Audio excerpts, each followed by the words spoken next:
Dadas las circunstancias actuales, pues bueno, tengo que presentaros la asignatura así. Los que me tenéis en práctica, los que me habéis tenido en práctica ya me conocéis, pero bueno, simplemente porque me conozcáis todos los demás. Mi nombre es Anabel Forte. El otro profesor que también ayuda en la asignatura, sobre todo en el tema de las prácticas, es Miguel Ángel Martínez Beneito y que estará conmigo también resolviendo dudas.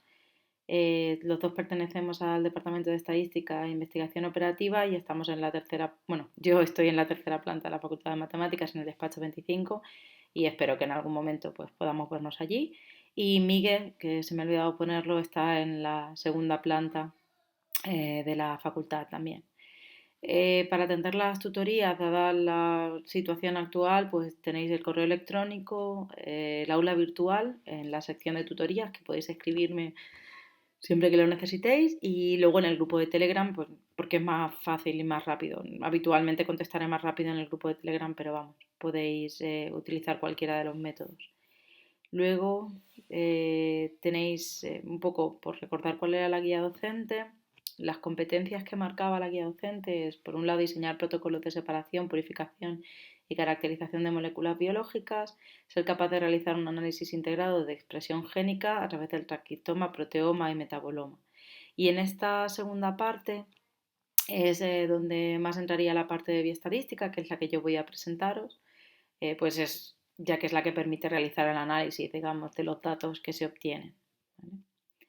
Luego, en cuanto a resultados del aprendizaje, pues tenéis adquirir la capacidad de observación e interpretación, conocer de forma adecuada la preparación del material, diseñar experimentos y comprender las limitaciones de la aproximación experimental, pensar de forma integrada y abordar los problemas desde diferentes perspectivas, interpretar los resultados de experimentos ómicos, usar Internet como fuente de información, analizar y sintetizar los resultados de un especialista y hacer una presentación oral, escrita y visual de su trabajo.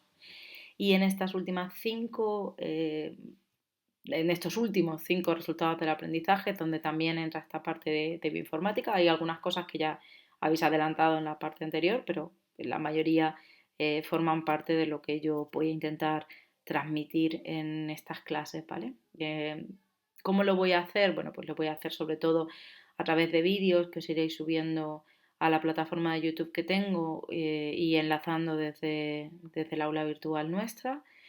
Y bueno, pues con pequeñas tareas que incluirán pues ir haciendo vuestros propios experimentos, digamos, vuestros propios diseños de experimentos, aunque no sean realmente diseños de laboratorio o experimentos de laboratorio, pero vais a ir haciendo vosotros vuestras pequeñas cosas y luego también aprender, vamos, cuando terminemos, el principal objetivo que yo tengo es que sepáis, que seáis capaces de leer un artículo y entender la estadística que hay en él, ¿vale? A lo mejor no sé si seréis capaces de hacerla completamente, evidentemente esto es un tema que requiere mucho trabajo, pero por lo menos seréis capaces de entender qué es lo que allí se está expresando. En cuanto a contenidos para poder hacer eso, pues tenemos una primera parte de bioinformática estadística, R y bioconductos, luego la expresión diferencial marginal, comparaciones múltiples, test de fisión unilateral, análisis de grupos de genes.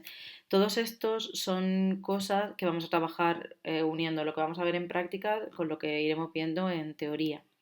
Y luego de cara a la evaluación, pues tendréis que resolver y entregar las tareas propuestas en las prácticas, más las que os propondré para la parte de teoría, ya que no puedo evaluaros en clase.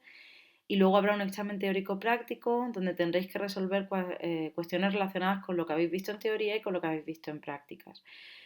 Sobre todo para la parte de prácticas se facilitarán las salidas de R en papel y lo que tendréis que hacer es ser capaces de entender esas salidas de R, que básicamente son las mismas que habréis visto durante las sesiones de prácticas. ¿Vale? Bueno, esto es el valor de la asignatura, 4 puntos sobre 10, el resto la habéis evaluado en la otra parte. ¿Vale? Y será necesario tener un 35% de la nota máxima en cada una de ellas para conseguir el aprobado. Pues tenéis las referencias. Una es el manual, que lo tenéis en el aula virtual, el enlace, ¿vale? Que es el manual que hizo Guillermo Ayala, que fue quien empezó a dar la asignatura.